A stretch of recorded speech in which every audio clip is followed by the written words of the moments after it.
फसलों के त्योहार। सारा दिन बोरसी के आगे बैठकर हाथ तापते हुए गुजर जाता है। कहाँ तो खिचड़ी के समय धूप में गर्माहट की शुरुआत होनी चाहिए और यहाँ हम सूरज के इंतजार में आस लगाए बैठे हुए हैं। पूरे 10 दिन हो गए सूरज लापता है। आज सुबह तो रजाई से निकलने की हिम्मत ही नहीं हो रही थी। यहाँ पे बताया गया कि बोरसी यानी अंगीठी, सर्दियों में हम बोरसी के आगे या अंगीठी के आगे अपने आप को गर्माहट महसूस कराने के लिए हाथ तापते हैं यानी सेकते हैं, वार्म करते हैं। और आज कैसा दिन है, बहुत ठंडी है, रजाई से निकलने का मन ही नहीं हो रहा उनका। बाहर देखने से तो समय का अंदाजा बिल्कुल नहीं हो रहा, लेकिन घर में हो रही चहल पहल अब पता चल रही है।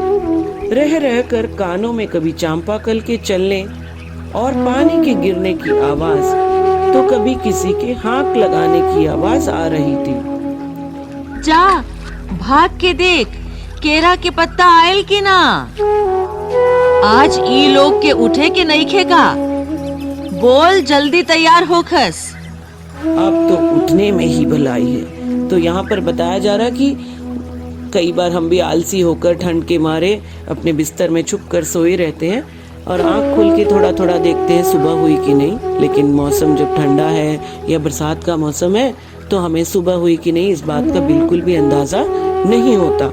लेकिन कुछ आवाजें आ रही होती, उससे हमें थोड़ा सा एहसास होता है कि सुबह हो गई। तो इन्हें भी ऐसा ही लग रहा है। और उनके घर में बाहर से जो चांपाकल है ना, यानी हैंड पंप, पानी को धरती के नीचे से खींचने के लिए उसका प्रयोग किया जाता है, उसकी आवाज आ रही है, पानी गिरने की आवाज आ रही है। और वहां पर उनकी माँ या घर की कोई सदस्य है जो जोर जोर से आवाज लगा रही है कि आज इन लोग को नहीं उठना है क्या, कितनी देर हो गई है, जाओ इन्हें कहो कि जल्दी से तैयार होकर आ जाएं। अब तो क्या है, उठने में ही भलाई है। जो सो रहे थे उन्होंने सोचा अब तो हमारी भलाई जो है वो उठने में ही, उठना ही पड़ेगा, कोई और हमारे पास अब चारा नहीं है। नहा धोकर हम सभी एक कमरे में इकट्ठा हुए। दादा और चाचा ने क्या सफेद चकाचक मान लगी धोती और कुर्ता पहना हुआ है। चिड़ी में ऐसन ठाड़ हम पहले कब्बो न देखनी, सारा देह कनकना देता। पापा ने कहा शायद आज धोती में उन्हें ठंड कुछ ज्यादा ही लग रही है। तो अभी क्या हुआ, जैसे ही हमें आवाज आई कि उठना है, हम फटाफट तैयार हो गए और हम जाकर वहाँ खड़े हो गए। हमारे चाचा जी और दादाजी ने मांड लगी हुई धोती पहनी, यानी स्टार्च की हुई। स्टार्च यानी कॉटन के कपड़ों को कड़क करने के लिए उसको स्टार्च लगाई जाती है, उसे हिंदी में मांड कहते हैं। तो पापा क्या कह रहे हैं, कभी भी खिचड़ी के समय ऐसी जो ठंड है वो कभी नहीं हमने देखी। शायद मैंने आज धोती पहनी है इसलिए मुझे ठंड ज्यादा लग रही है। सामने मचिया पर खादी की सफेद साड़ी पहने हुए दादी बैठी थी। आज दादी ने अपने बाल धोए हैं, झक सफेद सेमल की रुई जैसे हल्के फुल्के बाल। गौर से देखने पर भी एक काला बाल नजर नहीं आता। बिल्कुल धुली धुली सी लग रही है दादी। उनके सामने केले के कुछ पत्ते कतार में रखे हैं, जिस पर तिल, मीठा यानी गुड़, चावल आदि के छोटे छोटे ढेर पड़े हुए हैं। हमें बारी बारी से उन सभी चीजों को छूने और प्रणाम करने के लिए कहा गया। जब सबने ऐसा कर लिया तो उन सभी चीजों को एक जगह इकट्ठा करके दान दे दिया गया। तो आज दादी कैसी दिख रही है, दादी का विवरण किया। आज दादी ने बाल धोए। जिस दिन दादी बाल धोती उस दिन उनके बाल और ज्यादा सफेद लगते हैं। तो देखो सेमल की जो पेड़ है, सेमल की रुई होती है। देखो यहाँ पे ये दिखाया गया, फली है, सेमल की फली होती है, बाद में वो थोड़े दिनों में टूट के उसमें से रुई निकलती है। सेमल की रुई को बहुत पवित्र और बहुत सुंदर सफेद रंग माना जाता है और होता भी है उसका रंग। तो दादी के बाल आज कैसे लग रहे हैं, एकदम सफेद सेमल की रुई जैसे। सबने वहां जाकर दादी के साथ नए कपड़े पहने और आज का त्योहार का सेलिब्रेशन जो है वो शुरू किया। आज तो अप्पी दीदिया बुरी फंसी, उन्हें ना तो चूड़ा दही ही पसंद है और ना ही खिचड़ी, पर आज तो फरमाइशी नाश्ता नहीं चलेगा। उन्हें दोनों ही चीजें खानी पड़ेगी। आज खिचड़ी जो है, खिचड़ी खाने के बाद सभी ने गया से आए तिल गुड़ और चीनी के तिलकुट को बड़े चाव से खाया। खाते खाते मैं सोच रही थी कि कितनी अलग है यह खिचड़ी जो अभी हम मना रहे हैं। स्कूल में हम जो खिचड़ी मनाते थे उसकी अलग ही मस्ती हुआ करती थी। छुट्टी का दिन, नाव में बैठकर गंगा नदी की सैर और फिर टापू पर बालों में दौड़ते हुए पतंग उड़ाना या उड़ाने की कोशिश करना, कितना मजा आता था। इधर हम पतंग उड़ाते थे और वहीं थोड़ी दूर पर गुरुजी, विमला दीदी, आनंद जी, झिलमिट भैया और सब ईंट के बने चूल्हे पर बड़े बड़े कड़ाहों में खिचड़ी बनाते थे। हम भी बीच बीच में अपनी पतंगों का सुस्ताने का मौका देते हुए मटर और प्याज छीलने बैठ जाते। वैसी खिचड़ी फिर दोबारा खाने को नहीं मिली। वाकई ढंग कैसे भी हो, पर है ये खुशियों का त्योहार। तो अब यहाँ पे बताया जा रहा है कि अप्पी दीदिया जो है, बड़ी दीदी जो है उनके घर की, उनको आज फरमाइशी नाश्ता नहीं मिलेगा। कई बार क्या होता है, त्योहार के दिन जो रिवाज होता है, जो कस्टम होता है, वही हमें फॉलो करना पड़ता है, वही हमें मानना पड़ता है। तो आज के दिन का क्या रिवाज है कि आपको खिचड़ी ही खानी पड़ेगी, तिलकुट खाना पड़ेगा। तिलकुट क्या होता है? देखो, तिल जो होता है छोटे छोटे दानों जैसा होता है, सेसमी सीड बोलते हैं उसे अंग्रेजी में। उसको कूट कर चीनी के साथ बनाया जाता है और उसे हम बड़े शौक से, चाव यानी शौक से खाते हैं।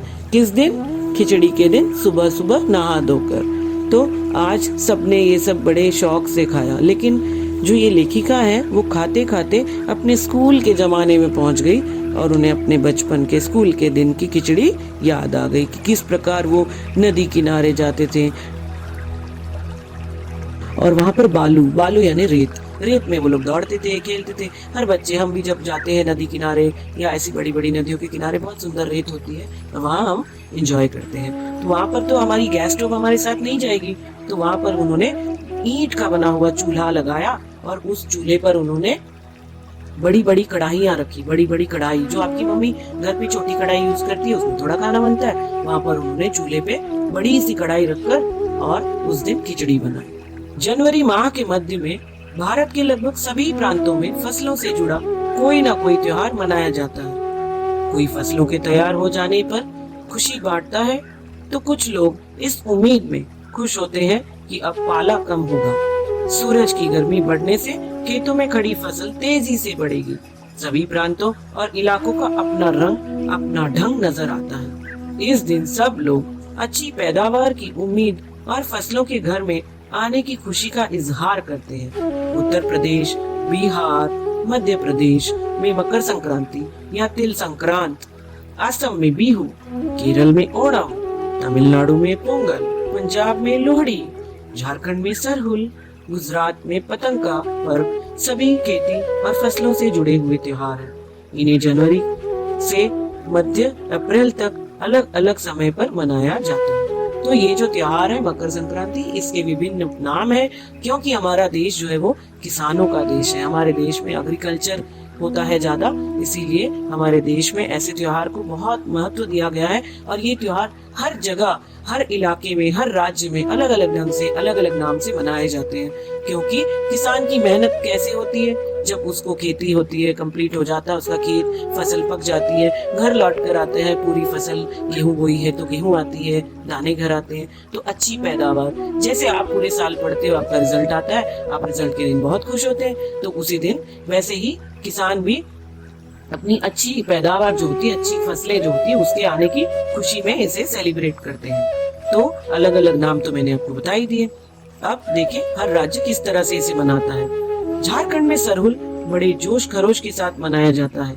4 दिन तक इसका जश्न चलता रहता है। अलग अलग जनजातियों से अलग अलग समय में मनाती है। संथाल लोग फरवरी मार्च में, तो ओराम लोग इसे मार्च अप्रैल में मनाते हैं। आदिवासी आमतौर पर प्रकृति की पूजा करते हैं। सरहुल के दिन विशेष रूप से साल के पेड़ की पूजा की जाती है। यह समय है जब साल के पेड़ों पर फूल आने लगते हैं और मौसम बहुत खुशनुमा हो जाता है। स्त्री पुरुष दोनों ढोल मजीरे लेकर रात भर नाचते गाते हैं। चारों ओर फैली हुई छोटी छोटी घाटियां, लंबे लंबे साल के वृक्षों का जंगल और वहीं आसपास बसे छोटे छोटे गांव, लिपे पुते करीने से बुहारे और सजाए गए अपने घरों में के सामने लोग पंक्ति में कमर में बाहें डालकर नृत्य करते हैं। अगले दिन वे नृत्य करते हुए घर घर जाते हैं और फूलों के पौधे लगाते हैं। घर घर से चंदा मांगने की प्रथा है, पर चंदे में मालूम है क्या मांगते हैं?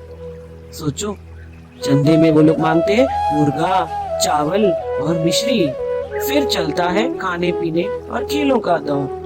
तीसरे दिन जाकर पूजा होती है, जिसके बाद लोग अपने कानों में सरई का फूल पहनते हैं। तो इस प्रकार ये लोग सरहुल का जो त्योहार है वो मनाते हैं।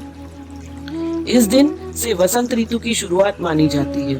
धान की पूरी पूजा होती है। पूजा किया हुआ आशीर्वादी धान अगली फसल के लिए बोया जाता है। तमिलनाडु में मकर संक्रांति या फसलों से जुड़े त्योहार पोंगल के रूप में मनाया जाता है। इस दिन खरीफ की फसल चावल, अरहर आदि कटकर घरों में पहुंचती है। लोग नए धान कूट कर चावल निकालते हैं। हर घर में मिट्टी का नया मटका लाया जाता है, जिसमें नए चावल, दूध और गुड़ डालकर उसे पकाने के लिए धूप में रख देते हैं। हल्दी शुभ मानी जाती है, इसलिए साबुत हल्दी को मटके के मुंह के चारों ओर बांध देते हैं। यह मटका दिन में 10:30-12 बजे तक धूप में रखा जाता है। जैसे ही दूध में उफान आता है और दूध चावल मटके से बाहर गिरने लगते हैं तो पोंगला पोंगल, पोंगला पोंगल, खिचड़ी में उफान आया के स्वर सुनाई देते हैं। तो इस तरह से तमिलनाडु के लोग इस त्योहार को मनाते हैं। खिचड़ी बनाकर, नया मटका लाकर और उसमें हल्दी चारों तरफ बांधकर, दूध चावल रखकर, इस तरह से वो लोग तमिलनाडु के लोग इतने अच्छे से मजे से इस त्योहार को मनाते हैं। दूसरी ओर गुजरात में पतंगों के बिना तो मकर संक्रांति का जश्न अधूरा ही माना जाता है। इस दिन आसमान की ओर यदि नजर उठाएं तो शायद हर आकार और हर रंग रूप की पतंग आकाश में लहराती हुई मिलती है। प्रत्येक गुजराती, चाहे वो किसी भी धर्म, जाति या आयु का हो, पतंग उड़ाता है। हजारों लाखों पतंगों से सूर्य जैसे ढक सा जाता है। तो गुजरात में इसे पतंग उड़ाकर सेलिब्रेट किया जाता है, मनाया जाता है।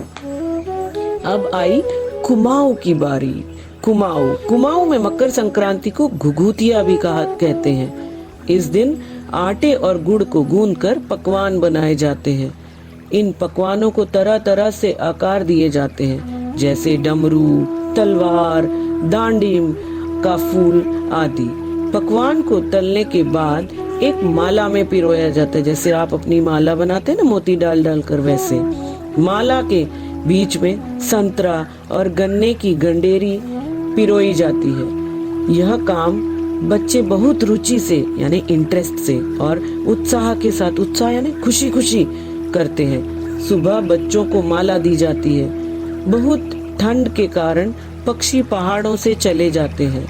उन्हें बुलाने के लिए बच्चे इस माला को से पकवान तोड़ तोड़ कर पक्षियों को खिलाते हैं और गाते हैं, कौवा आओ, घुघुत आओ, ले कौवा बढ़ाओ, मकई दे जा सोने का खड़ाओ, खा ले पूरी, मके दे जा सोने की छुरी। इसके साथ ही जिस चीज की कामना हो वह मांगते हैं। तो बच्चे क्या करते हैं, इस दिन उनकी मम्मी लोग उन्हें अच्छे से स्वादिष्ट जो है आटे और मीठे का पकवान बनाकर एक माला बनाकर उनके गले में पहना देते हैं।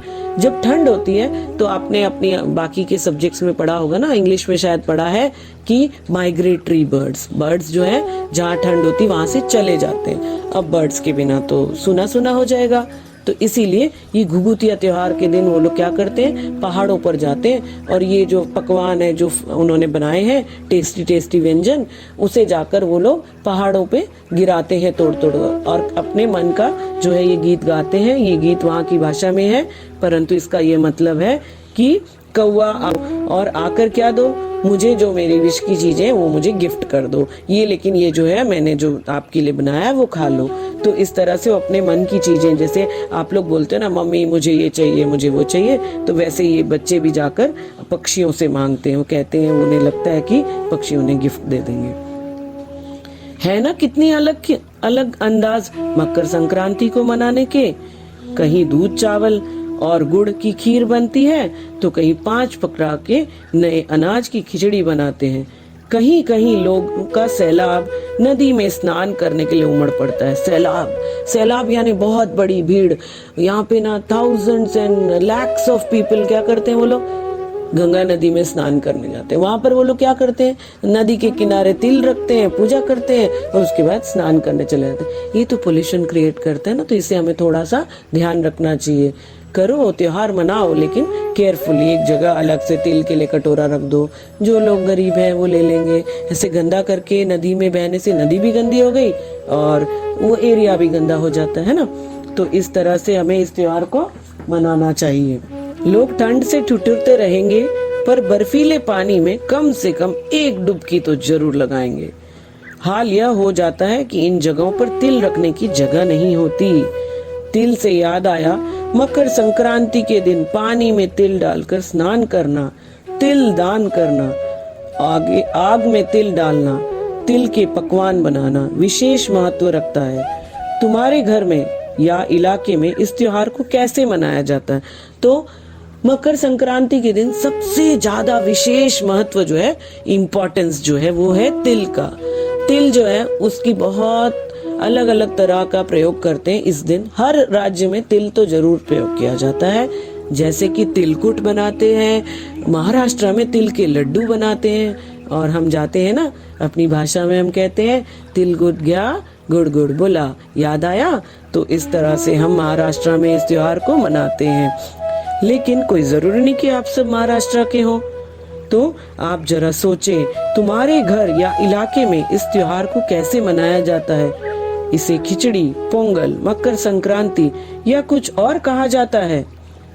या तुम फसलों से जुड़ा कोई त्योहार मनाते हो? यदि तुम आपस में बात करो तो तुम्हें यह जानकर हैरानी होगी कि कई बार एक ही इलाके में रहने वाले लोग इस त्योहार को अलग अलग ढंग से मनाते हैं, है ना। तो कई बार जैसे अगर महाराष्ट्र के ही लोग हैं, आपके फ्रेंड्स हैं, आप उनसे बात करोगे तो आपको पता चलेगा कि यहाँ पर भी हर जगह का, हर डिस्ट्रिक्ट का अलग अलग तरह से इस त्योहार को लोग मनाते हैं। तो इस तरह से आपने जाना कि कैसे मकर संक्रांति का त्योहार सुबह से लेकर शाम तक हर जगह अलग अलग ढंग से और अलग अलग समय पर मनाया जाता है। कितना अच्छा लगा ना। इस बार मकर संक्रांति आएगी तो जरा विशेष ढंग से मनाना, आज के इस पाठ को याद करना, ठीक है। चलिए ध्यान रखिए, धन्यवाद।